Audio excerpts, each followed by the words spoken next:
All right. Welcome, welcome, welcome. Thanks for joining my live. I am Coco Divinity with the podcast, and this is Michael Jackson, the bass guitarist. Michael Jackson, the bass guitarist. We will be interviewing him live today, and you will get to learn about his musical journey.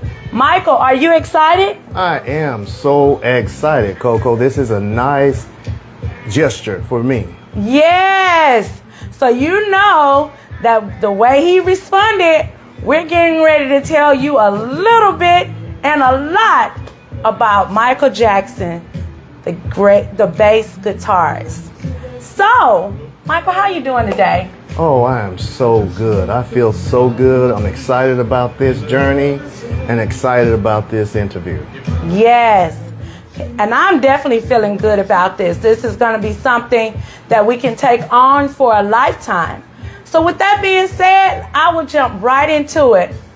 Michael, what brought you the name Michael Jackson, and how did you feel growing up with that name? You know, that question has haunted me all of my life. And it's interesting that that would be the first question on the list. Yes. But it's a unique question, but I really don't have a unique answer other than the coincidences, like there being 6 people, 6 girls in the other Jackson, 6 boys in the other Jackson's family, and 3 girls. And in our family, there's 6 girls and 3 boys. Wow. And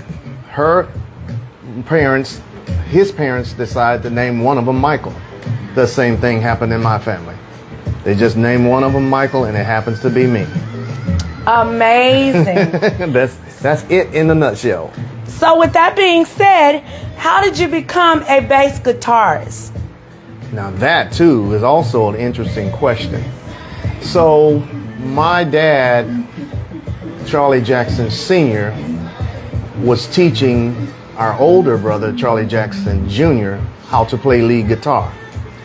At the time, I happened to be in the mix, and he was teaching me as well how to play lead guitar. So learning to play lead guitar, there was a friend of the family who lived near, just happened to have a bass guitar. And he brought it over to my dad and said, hey, here's a bass guitar. I see your boys are playing guitar. Maybe one of them will be interested in bass. So my dad just kind of handed me the bass guitar and said, do what you will with it. So every day from that point on, I would run home from school to sit and learn to play bass. And I just began to start playing music that I heard.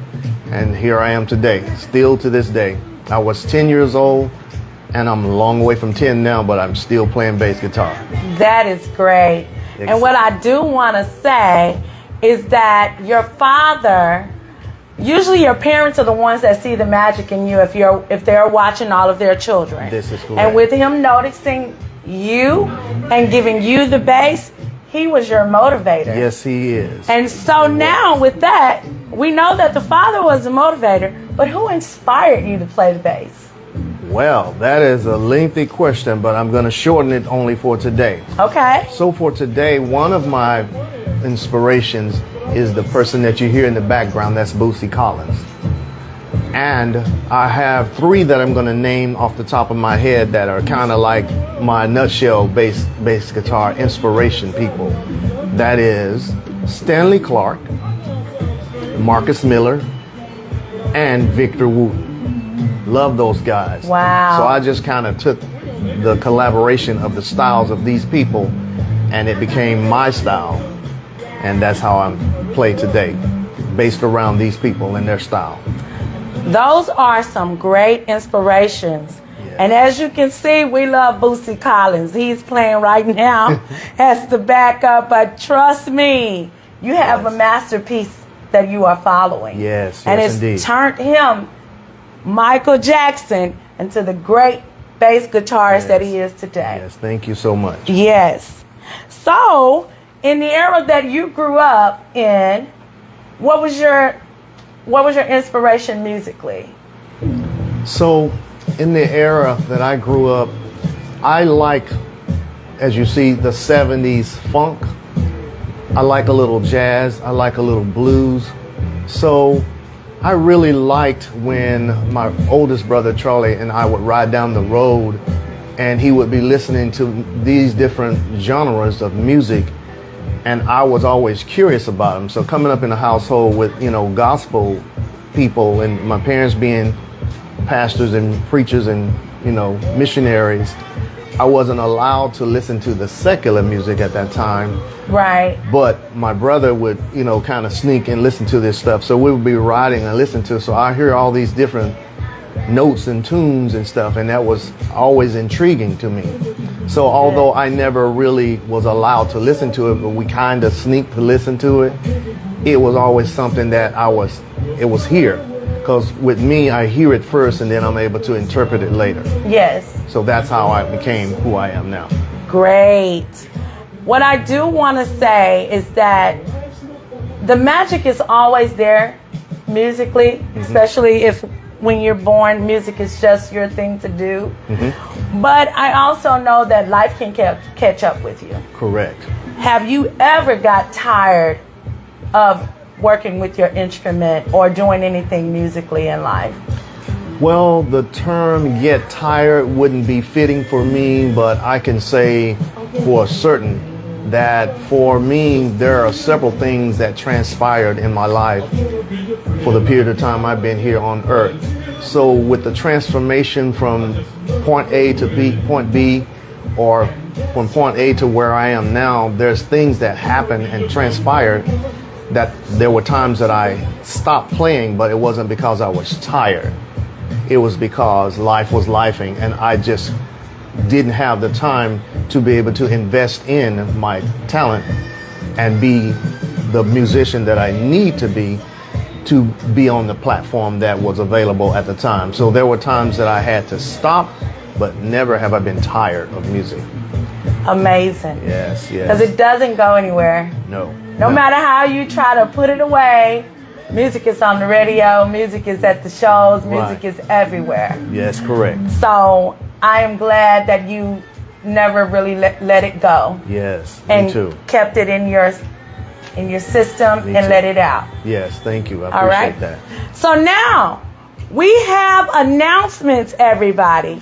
If you're ready for announcements, let me tell you about this great man, Michael Jackson, the bass guitarist. Every Friday and Saturday, you can catch him playing live at the Blues Palace. Blues Palace is located here in Dallas, Texas. There is only one. So please, look up the Blues Palace right here in Dallas, Texas. Right. Also, I want to tell you, I am known as vocalist Demetria A. Bassett, but my stage name is Coco Divinity. Coco Divinity is going to collaborate with Michael Jackson, the bass guitarist, on a tribute band. And guess what? We're going to do Betty Wright and the Greats. Yes. Some of the greats would be Millie Jackson. Yes. We also have Shaka Khan, Yes. Aretha Franklin, Yes. and most of all, Tina Turner. Yes. So you guys get ready for what's about to come. Mike, I have to ask you again, are you excited about this? I am so excited about this journey. This journey, unlike many journeys that I've been on and many platforms and opportunities that I've had, I'm excited about this because of the tribute side of this. It's Yes. one thing to do covers, but it's another thing to do tributes. Tributes take covers to the next level because you're actually are doing a tribute to the specific artist, which makes it more interesting. It makes it more exciting because you really put time and energy into it. So with this young lady, Coco Divinity, Yes. knowing her skill set and her talent, it's going to be an exciting thing to hear. So you guys stay tuned. Stay tuned in. Really appreciate you taking the time to listen to our announcements. We are getting right back into the interview. Yes. And I got something for you guys to see on this next question. So, Mike, why do you dress the way you do on stage, and what is the significance of it? That is an interesting question. I think you must have asked me these questions before. Well, yes. The way I dress is simply how I feel as an artist. People don't put a lot of focus on local artistry, but just because local is in front of your artistry don't mean that you're not an artist. If you are an artist, the way that you are creative on your skill set, on whatever instrument or vocally or whatever the artistry is, I feel that you should allow it to come in the way you dress and the way you present yourself on whatever platform that you're on. It should. I've always been somewhat intricate when it comes to how I dress. So the way I dress for every show simply is an expression of my artistry in how I dress. And I think that more people should embrace their artistry, that side of their artistry. Not criticizing anybody who doesn't, that's just an opinion, so please don't come on here and beat me up for saying that. But I think it would be unique to see everybody begin to allow their artistry on stage to shine in the way that they dress and how they present themselves on stage. So it's always been important to me, and I hope it becomes important to other people. Good. Examples. We got Erykah Badu. Another good example. We got Prince. Yes. We got Michael Jackson. Yes. Their clothes, their fashion speaks to the audience when they get on stage to perform. Correct. And I like that you stated that. Appreciate and that. And look at Mike today. The uniqueness of it. So please use your fashion to be just as loud as your artistry. Yes. Yes. So, Mike, why haven't you played any other instruments? Good one. Good one. Wow. So for me, the bass guitar is something that when I picked it up, as I spoke about earlier, and began to work on getting to know that instrument, this instrument, it became like second nature to me for this instrument. For me, I'm the type of person as when I get into something, I like to go all in. Same here. If I'm not a person that can split my brain in multiple ways in that form, as far as my music talent, I can't split my brain it'll be very challenging for me. So for me to be as good as I like to be, I feel it's best for me to stick with this instrument. I don't knock anybody who are multi-talented. That is a gift that I don't have that one. So I know where I am. So I stay with the gift that I have been with, because I can perfect this. I'm not perfect yet, but I've grown to be the musician that I am because I stayed with this instrument. That is good. Yes. Yes, we have a lot of multi-talented people out there. Correct. You're multi-talented, it's just not on different instruments. Correct. You have other stuff behind the scenes. Correct. Knowing keys. Correct. Knowing patterns of the music. Correct. That's talent all within itself. Yes. And with you using that on the different bases that you have, you guys, Mike has more than one bass, and they are all very nice. Thank you. He is unique on every one. So, Mike, did you have something to show and tell today? Did you bring something?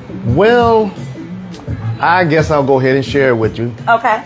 So, if any of you on my live have seen me wear this hat, it's uniquely made and custom made from a custom designer. I love this hat, and don't get tired of me wearing it, but I'm gonna wear it out because it really kind of symbolizes how I am fashionably, especially in a more high casual setting. I love this hat. So this hat kind of symbolizes me as a person and how I think fashionably. So I can put a lot of things with it. So yes, this is my special edition, customized asymmetric top hat. Show and tell, everyone. Very nice hat. Yes, I love that one. Yes, he's going to have to let me wear that one day. So, Mike, what are some of the past projects you have been a part of and worked on, and what is the status of them now? Well, I have had many, and I guess I really don't want to name the projects, but I will say that in the past, my projects that I have worked on, it wasn't that it wasn't successful because it couldn't be successful. It wasn't successful for specific reasons. So I will say this, sometimes it's all about timing, and sometimes it's all about having somebody with a like mind. You and I think alike when it comes to artistry, when it comes to how we present ourselves Yes. to the public. So working with you has been a lot easier than working with a lot of people that I've worked with. We have the same goals in mind. So when you work with people that are not thinking on the same wavelength that you're thinking on, it makes it complicated.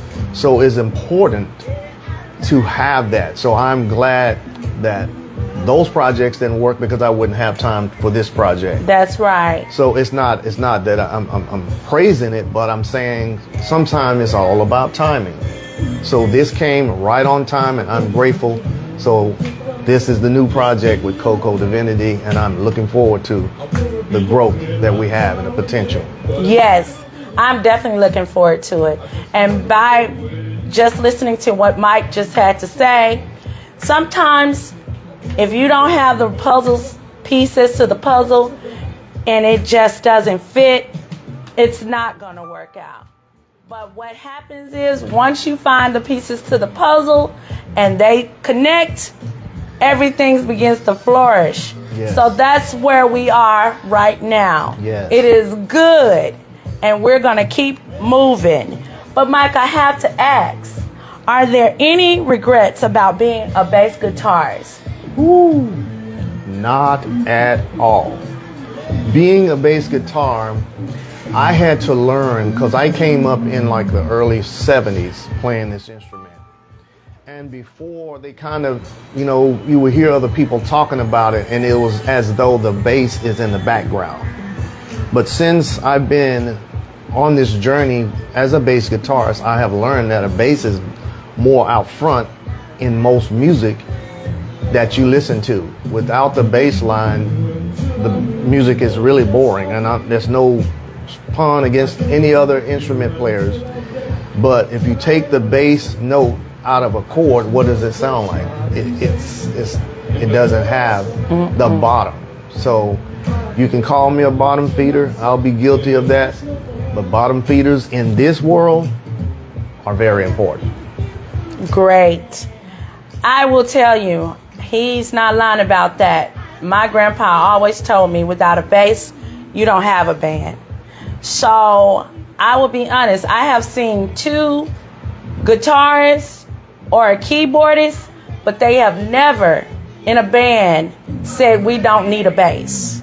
Right. They have always said we could take 2 guitarists, a bass and a drum, or a keyboardist, a bass and drum. Right. So keep in mind that the bass matters, and the bass is just what it means. Because when you get in the studio, you have to have a bass to create the songs. That's correct. So, Michael Jackson, the bass guitarist, matters.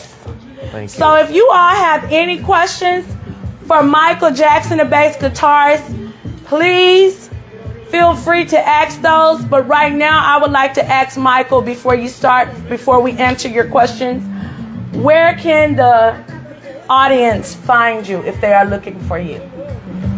Number one place as far as live right now, the platform that I'm on is Blues Palace in South Dallas. All of my social media platforms will be listed in the links below after this live. So please follow me, like, and everything that you do, I appreciate you. Thank you. Thank you, thank you, thank you. You heard it from Mike Michael Jackson himself. I keep saying Mike because he's my friend, so I call him Mike for short. But I want you to have the name stuck, and I know you will never forget it because it's Michael Jackson.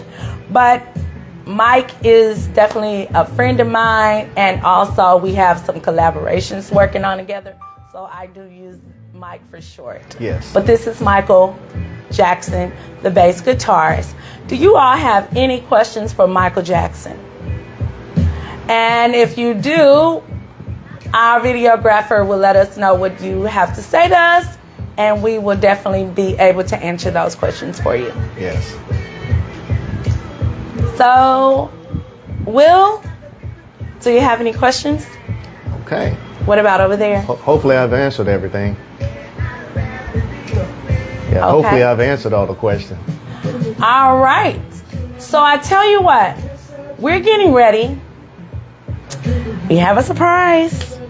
We're getting ready for Michael Jackson, the bass guitarist, to perform for you guys. And not only will he perform,